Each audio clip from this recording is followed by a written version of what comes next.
Hey, this is Joey with Geekadores here at the 2018 Amazing Las Vegas Comic-Con. Joining me right now are Alberto and Hisonni, the co-producers, co-directors, co-creators of the Red Hood It short film. How's it going? Going great. How are you doing? Pretty good, pretty good. A little tired. Cool. Yeah. Thanks for having us. Hey, no problem. I'm good right now. I'm good. I'm enjoying this part of the conversation.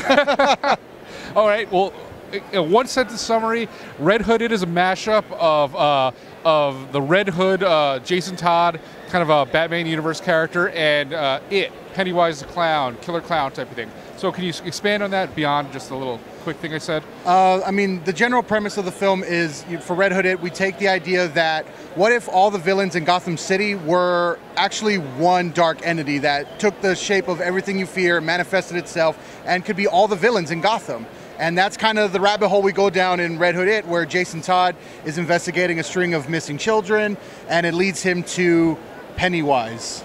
And, you know, the whole Pennywise evil clown thing seems like such a perfect fit for Jason Todd and the Joker. Oh, absolutely. Yeah, absolutely. And that had to be like the kickoff premise for what you guys created, right? Oh, absolutely. As we were working the script and the story, I mean, I felt like when Hisonni originally pitched me the idea, it clicked, and the more we went down and the farther we went in, a lot more of the story elements just kind of connected, and everything seemed to make even more sense the more we pushed forward. What do you think? I agree. I think the genesis of the idea for me, what made it feel like a viable idea is Gotham City just has this huge gallery of rogues, and the only thing that always breaks the a suspension of disbelief to me is, what if they all attacked at once? What would Batman do? Run? It's just not enough. You know what I mean? He can't. It would all go to hell. Yeah. So Pennywise remedied that issue for me, because they can't all attack at once because he's only one guy. I like to think Pennywise is not Catwoman, because that'd be a little weird. Would be a little weird. A little weird. You know what? Sometimes life gets a little weird. That could be the next one. Yeah. So if you're scared of cats, we got an issue. Oh, no. So the whole thing is very dark and gritty, and dynamic, and full of action. So how long did it take you guys to make this? It took about 7 days for us to make it. It's crazy. And that quick. again, I think the most important part for Alberto and I, when coming up with this idea and writing it, was to definitely show our love for the character, but not to directly take from any comic book or cartoon or anything we had ever seen. We wanted to give it our own spin. So we redesigned the costume from the ground up, and we gave it a very, very gritty feel, like you said. Jason Todd, one of the quintessential parts of his personality is that he disagrees with Bruce Wayne. So where would he get the money from to build up this high-tech suit? No, he's welding in his garage. He's using scraps, and even though his helmet is damaged, he has to patch it back up and put it back together. And that's a big middle finger to Bruce Wayne, because he'd rather be a little less safe and do it on his own than go to Bruce for help, to show that he's still a kid who can handle things on his own.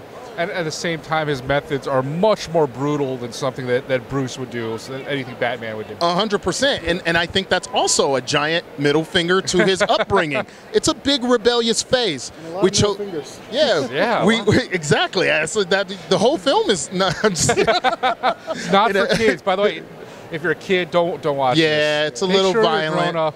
But Yeah. the long hair, it's because wherever the Bat family goes left, he's going right. The Converse, he doesn't care what's on his feet.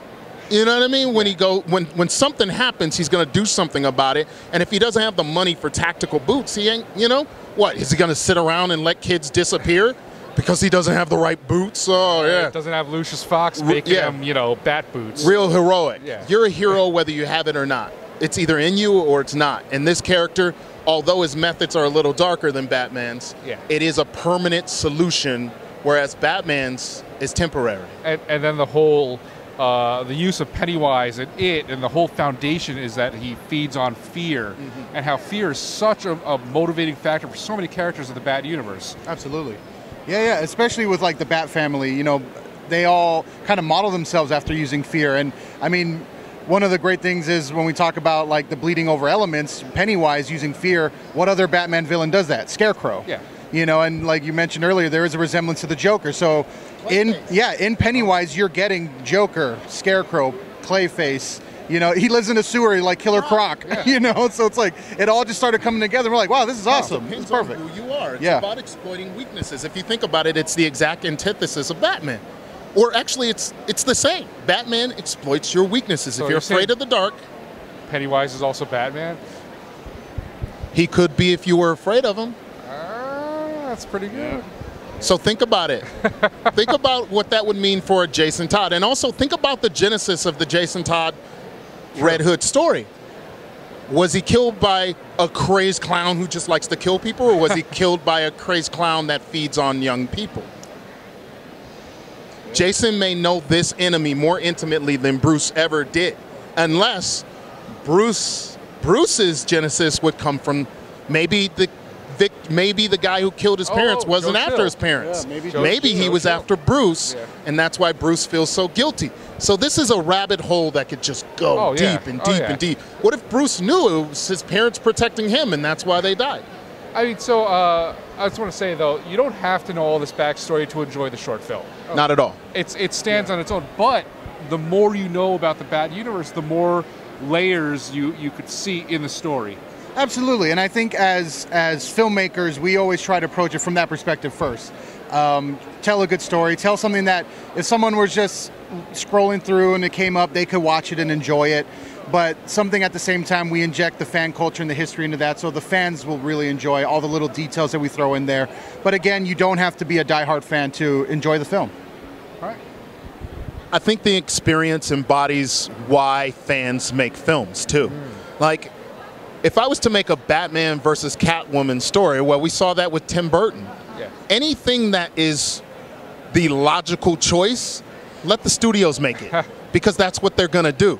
But the things you may never get, that's our jobs as fans to make that. Yeah. Because it's all about the stuff that would never work because of business reasons, or this guy died, this guy owns this property, two different studios battling. Well, that's where the fans step in and gives you something you may not have had otherwise. And to me, that's the challenge of the independent filmmaker, to give you what you didn't know you wanted. No, you could take concepts that you know that big studios wouldn't touch, and you have that freedom to say, we're going to pursue this, we're going to create our vision and make it real. Absolutely, that's part of the fun. And again, as filmmakers, we try to find ways to be creative and to be original, even when working with these well-established characters. People know Jason Todd, people know Pennywise, they know Bruce Wayne Batman, so they have a certain expectation. But at the same time, we want to kind of stretch our wings a little bit and do something different that they haven't seen before. And I mean, isn't that kind of the whole point, to tell a story that hasn't been told yet? And it definitely helps that you guys work with so many great other people that you collaborated with. I mean, absolutely. Garage Effects knocked it out of the park. All the costumes were done by them. It's just amazing work from Guy Caldwell and his team. And then Dog and Pony Show did the sound mixing, the soundtrack. I'm sorry, I have to say Emmy Award winning. Oh yes, Emmy Award winning. John McClane did our sound mix. Yeah, James Von Bold, Zayaku did the music. It was just such a great collaboration between everybody. We even worked with, Team Ismahawk. They starred in it. Noel Shefflin, Danny Shepard, our good friends at Robot Underdog. We distributed through them. Yeah, Donnie and Rita. So I mean, it was just a really great experience of all these different teams coming together and collaborating. And honestly, that's kind of the spirit of filmmaking, and especially like indie filmmaking. It is about that collaboration. So now, where can people see the movie? Red Hood It. Where can they find it? Red Hood It. You can check it out on YouTube, Robot Underdog's channel. Right there. Go check it out. All right. You heard it here from the guys, Alberto Hisonni of Red Hood It. Thank you. Thank you so much. Thank you. This is Amazing Las Vegas Comic Con. Thanks for having us, guys.